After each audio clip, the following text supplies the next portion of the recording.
poetry vlog and another segment of Patrick and Pop Culture. And we are in Chicago because we're here for a conference, Modern Language Association, or MLA, and we're filming in our Airbnb. So you can check out the Instagram if you want to see the story of how we set up this episode. And remember to comment and below to let us know how this content works for you.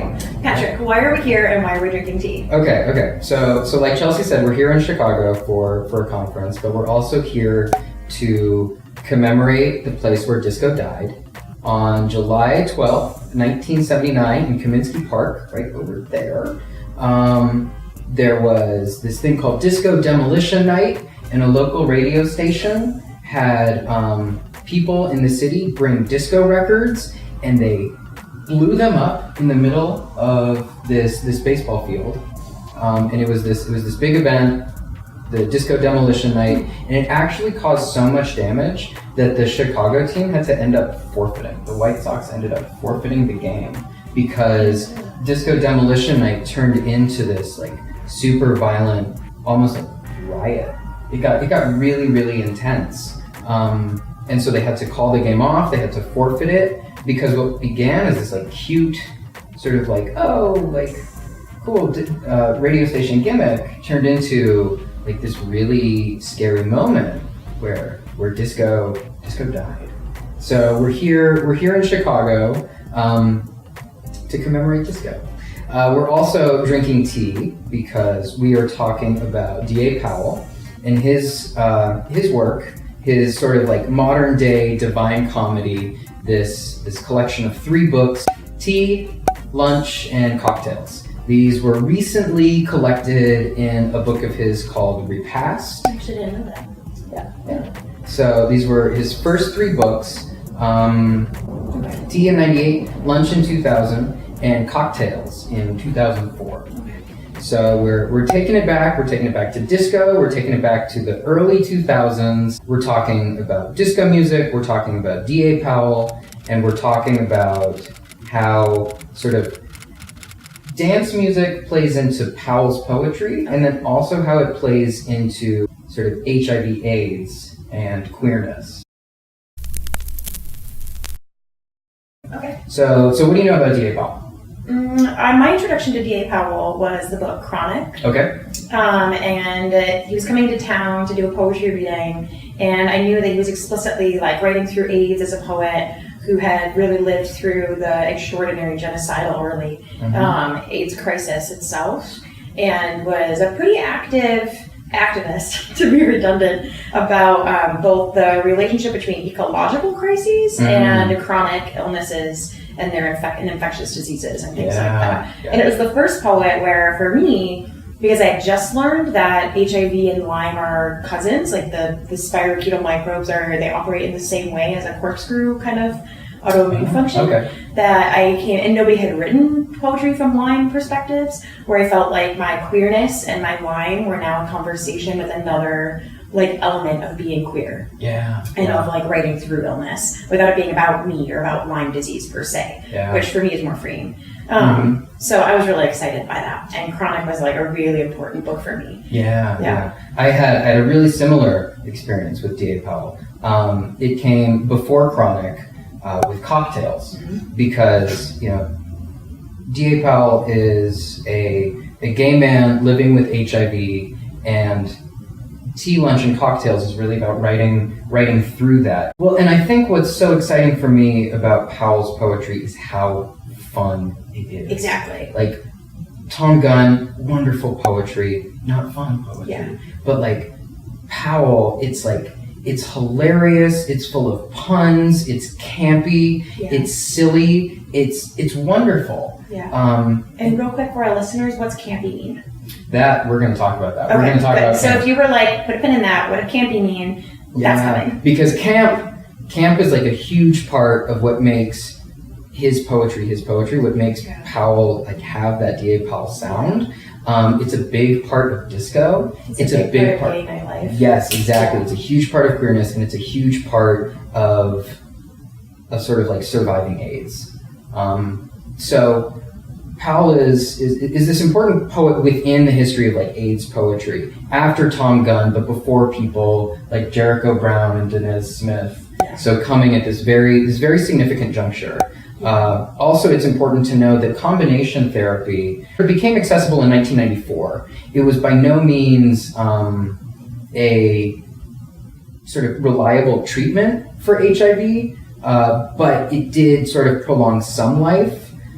It was no longer the death sentence that it was when AIDS first came on the scene in the 1980s, but it was still, combination therapy and AZT were not totally reliable. It came later on. More recently, we have things like Atripla, Stribild, Truvada, which people take as PrEP now. So now it's a prophylactic against HIV. So Powell is coming post-epidemic, but pre-reliable forms of treatment. And that's another important thing to keep in mind with the juncture of where these poems are coming. Yeah.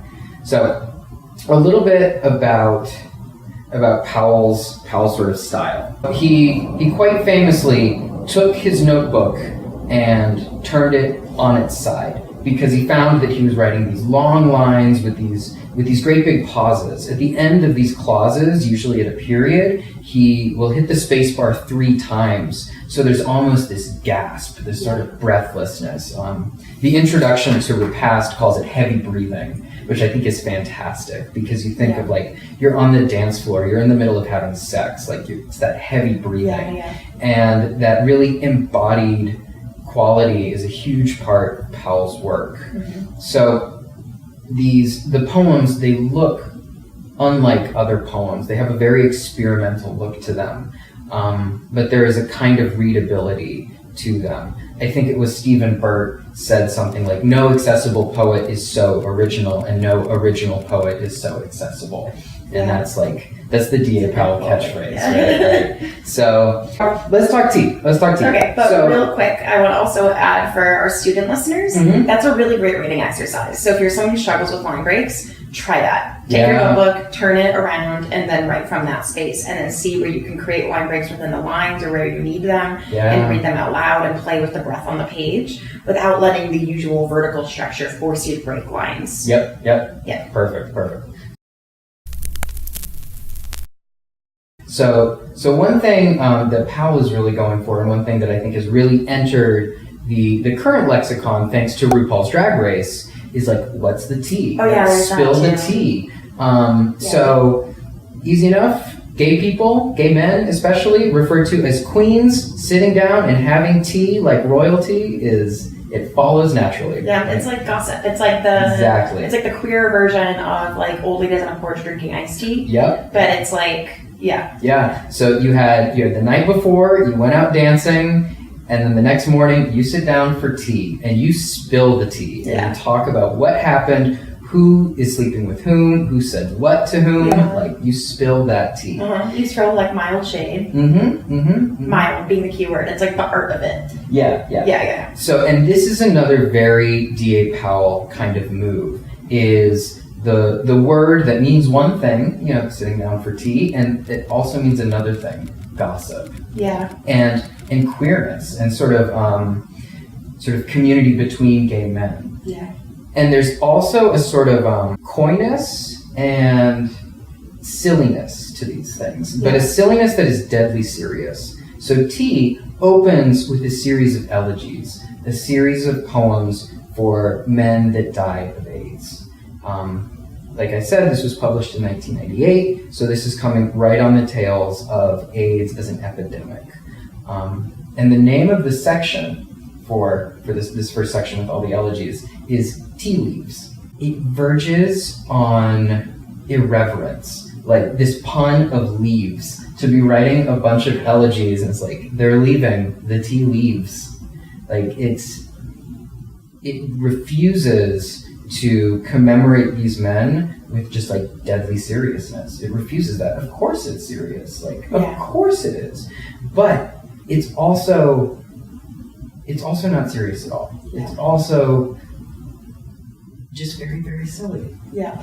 And there's another section in the book called Tea Dance. And Tea Dance was when all the gay men would get together on Sundays. This was the last time going out of the weekend, you can really spill the tea and talk about what has happened since Friday. You have your tea dance. And at the first page of the tea dance section in Tea, Powell gives us a list of songs. 11 disco songs that equate sex and death through an elaborate metaphor called heaven. And we get a series of disco songs, things like Paradise by the group called Change, Take Me to Heaven by Sylvester, Earth Can Be Just Like Heaven, which he says here is by the Weather Girls, but it's actually once they started performing under the name 2 Tons of Fun. Heaven's Where My Heart Is by Marsha Raven. So he's looking at all these songs that are very cheesy and very silly and saying, no, this is a site where pleasure and death meet. Yeah. So here's a poem from that section. It's called He Must Have Been a DJ, this one. The pulse quickens at another lost companion sale. Another D.A. Powell maneuver is to make the title the first line of the poem, but just put it in brackets. So here's the poem. He must have been a DJ, this one. The pulse quickens at another lost companion sale. I filter and dilber through crates of vinyl, the glowing end of my glee cuffed in reverence. Lovers carted away in stacks. No needle to test them, but I'm willing to take a chance, and the price is small. Any noise might easily be reduced, a matter of fading. The way the past is actively recaptured, not a whiff of poppers and Halston Z14, no brief encounter with a surviving negative, just a soundtrack undergoing reconstruction. He's a saint. He's a sinner. The mix as a product of survival, pushing up to 144 BPM. All right, so Chelsea, was that your first time hearing this poem? It was my first time hearing it. Your first time? Okay, so what were some of your reactions to it? For me, I was like finding it ironic. It was a poem about the sound receding and then being moved into by these other disco pieces potentially. Nice. Right? So I was like, okay, these other sounds die with the people, but then there's also this like way of reconstructing and like crossing that line into like stretched out kinship and temporality. Right? Through the reading out loud of the poem and the construction of this music coming back. But I don't want to take up too much space. So cool. No, I love what you said about the extension of kinship, because that's so important to what's going on here. Like what's going on in this poem, first off, like you might not feel totally initiated into this poem. There's some lingo happening here that you might not totally understand. So the pulse quickens at another lost companion sale. So what we're dealing with here, we can assume that someone's lover has died of AIDS, and the sort of everything that this companion has left behind is now being sold. It's sort of like an estate sale. And the speaker of the poem is rummaging through the deceased's record collection, and he's looking at all these different disco albums. We can assume, given the list of disco songs that we saw at the beginning, equating sex and death, we have someone who has gone to heaven, and the speaker is looking at all the records that have been left behind. So the connection with this person, the kinship with this person, even though he has died, is extended and even deepened.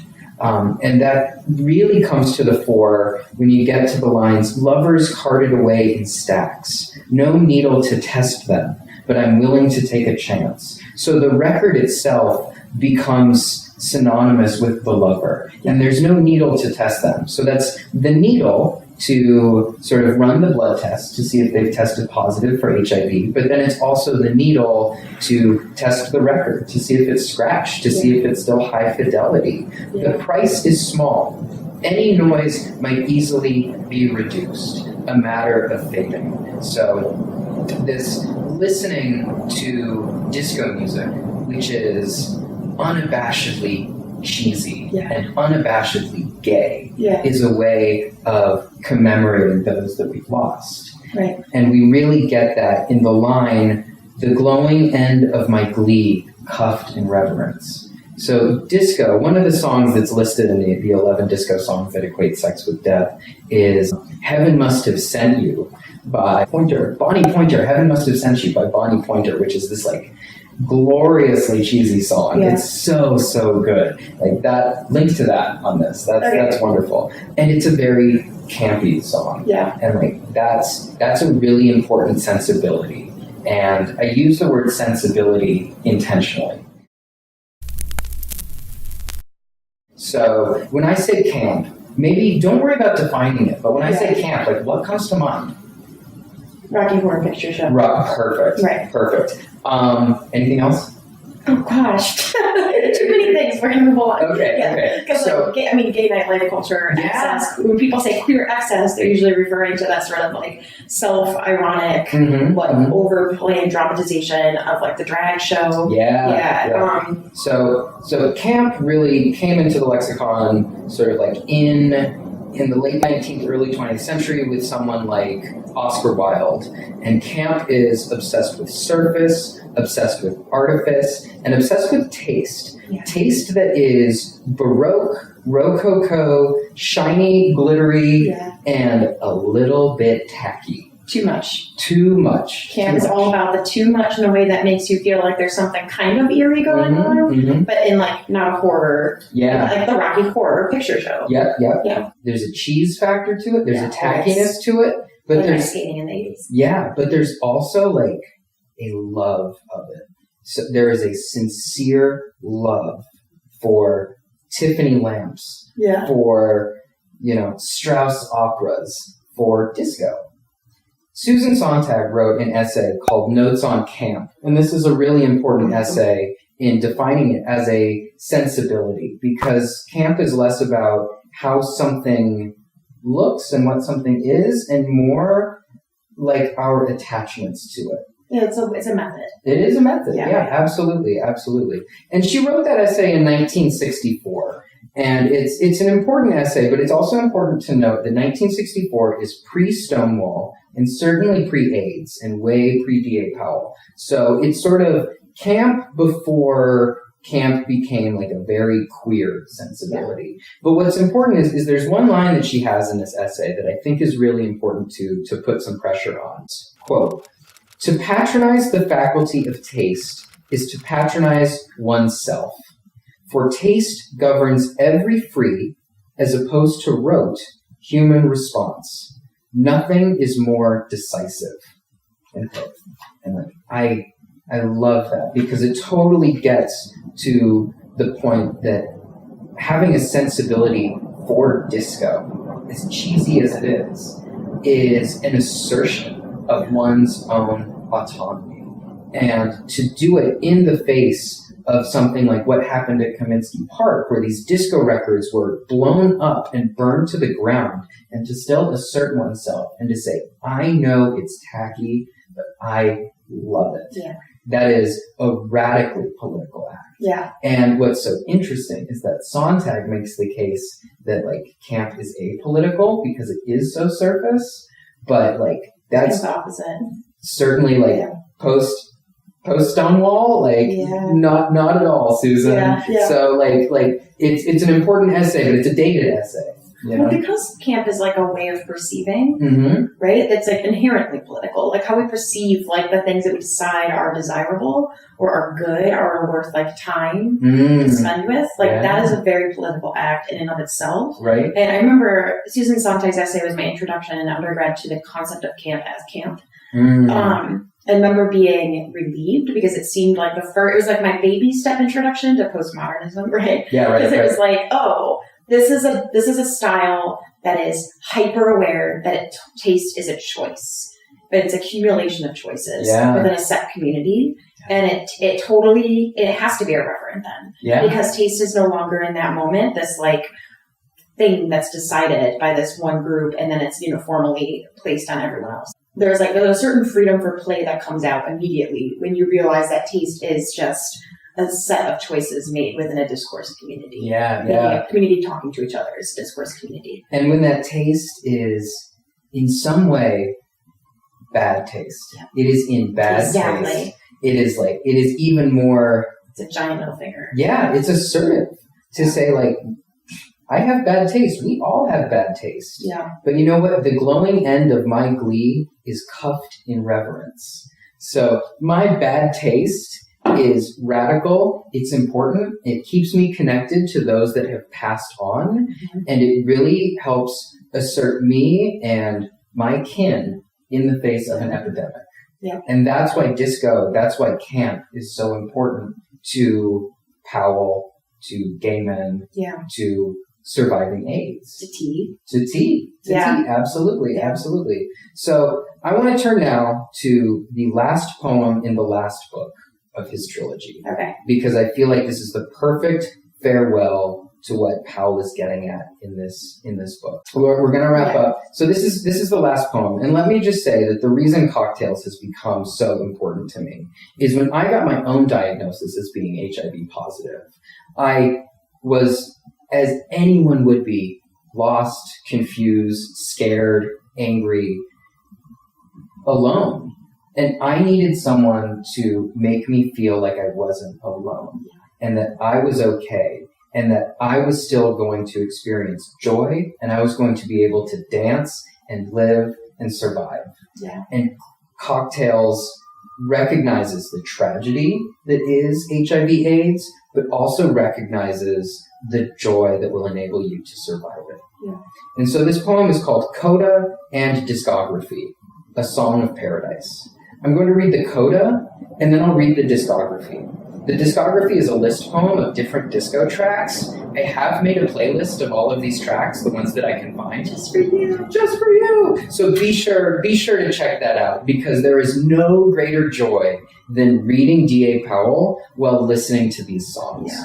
Because it totally, if you read one of these poems that can sometimes feel a little bit serious, you put on something like Eartha Kitt's I Love Men, and it's a whole nother experience. Also, for undergrads, writing exercise, if you write a poem and then put on music that seems antithetical to what you just wrote and revise the poem, ooh, that is a good one. All right, so here's D.A. Powell's coda to Repast. To enter that queer nightclub, you step over the spot. Sex worker stabbed. Reminds me of the chalk outlines on Castro Street, or Keith Haring's canvases. Missing, beaten, died at the end of a prolonged illness, a short fight. Phantoms of the handsome, taut, gallant, bright, slender, youthful. Go on. The garment that tore, mended. The body that failed, reclaimed. Voyeurs, passion flowers, trolls, twinks, dancers, cruisers, lovers without lovers. Here is the door marked Heaven. Someone on the dance floor, waiting just for you. Right? The disco is heaven. The disco is heaven. And you know what? It might be the most wonderful paradise on earth, but it's also home of some really terrifying deaths. Yeah. But it also might be the site of really terrifying death and violence, but it's also paradise right here on earth. It's camp. Yeah. It's beautiful. It's so beautiful. Yeah. Quick note, disco, you think disco, you think the 70s, but after that explosion at Kaminsky Park, disco went underground. Disco didn't have the money to be the mainstream genre that it was, but people still loved dancing. So in a city like this happened in Chicago and Detroit, people still wanted to dance. So DJs took samples that had that same disco sound, that 4-on-the-floor bass drum, those groovy melodies, and they built them into what's now called house and techno. And house and techno is so embedded in the DNA of today's pop music that the pop music of people like Carly Rae Jepsen and Charlie XCX is disco to the core. Yeah. And so there is a queerness and a campiness that is sort of very deep within what you hear on the radio every day. Which enacts like Powell's poetics, right? Of like using the music to sort of resurface and bring back up and continue the living. Yeah. It's a giant, like, you cannot erase us. Yeah. You know? Absolutely. Because to be clear, we're not celebrating death and violence at all. No. And in fact, it's hard to do this episode without starting to go into the deep, dark place, right? Of like everyone who's been from the death and violence that's been inflicted on queer communities. Absolutely. Right. And then spaces where it's not straight whiteness, to be really blunt about it. Right. Yeah. But at the same time, it's a sort of like, well, that happened and you can't, it's like, despite that happening and through that happening, there's an additional layer of joy and pleasure that can happen, and knowing that you can still do it. Yeah. That they can't be taken away. You can't take away dance. Like, come on, just try. I was raised Pentecostal. I dance. Like, give it your best shot. It's not going anywhere. Yeah, absolutely. You know? So let's go ahead and close with this list poem with the discography. Yeah. Because at the end of the day, it's just a playlist, but this is a transformative playlist. So many men, so little time. Mikkel Brown. Calling all boys by the flirts. Patrick Cowley's Menergy. Only the strong survive. Precious Wilson. Or I Will Survive. Gloria Gaynor. The Flirt's Passion and Ronnie Griffith's Desire. The Boys Come to Town. Earlene Bentley. Gloria Gaynor's I Am What I Am. Eartha Kitt's I Love Men. Runaway. Taps. Seclusion. Sean Benson. Helpless, Jackie Moore, Area Faction, Saving Myself, and the 3 Degrees Set Me Free. Goodbye Bad Times, Oki and Moroder. Keep On, Holdin' On, Margaret Reynolds. Oh, Romeo's These Memories, and The Heart is a Lonely Hunter, Bonnie Bianco. Real Life's Send Me an Angel, Earth Can Be Just Like Heaven, 2 Tons of Fun, Yaz, Situation, and Don't Go, and Why by Bronski Beat. Give Me Just a Little More Time, Angela Clemens. Unexpected Lovers by Lime, and Mercy by Carol Gianni. Let's Hang On, Salazar. And Maybe This Time, Norma Lewis. Vivian V's Give Me a Break, and Her Haunting Blue Disease. Ashford and Simpson's Found a Cure. Doctor's Orders, Carol Douglas. Sylvester, singing Body Strong. Sylvester, singing Stars. That was great. Yeah. We don't have to do it, but I encourage you to take a look at the discography and think about the poetics of placement, right? Like, and what I mean by that is where the song titles are placed in relation to the names of who created the songs and in what order, and the stanza breaks. Like, there's another exercise in there. Yeah. Calling all flirt. All right. Yeah. It's like it's the most exquisite list poem. Reverence cuffed in glee. Absolutely. So we have 1 day left in Chicago. We've spent the morning in bed drinking our tea and talking with you, but I think it's time for us to go cuff our reverence and glee. Yes, okay. Absolutely. All right, thank you, Patrick. Thank you. That was phenomenal and really exciting. Everyone else, thanks for watching. Thanks for listening. If you're listening, just know the audio quality is going to be poor because we're doing this from an iPad in a very strange building in the middle of downtown Chicago. Same for visual quality. But nevertheless, please subscribe, like, and comment, because if we get up to 1,000 subscribers, we can have our own URL. Sidebar. I know, that's like the gold standard, right? But beyond that, it's really awesome when we get comments. We made some connections at this conference, and they've already left comments on some of the videos, and we're like, cool. We understand now, like, what you like, what you want to hear more about, what works for you, what doesn't. Mm-hmm. So please interact with us. If you're listening on podcast, remember to subscribe. Your interaction would be to leave a rating in iTunes or in Spotify for which episodes you really like.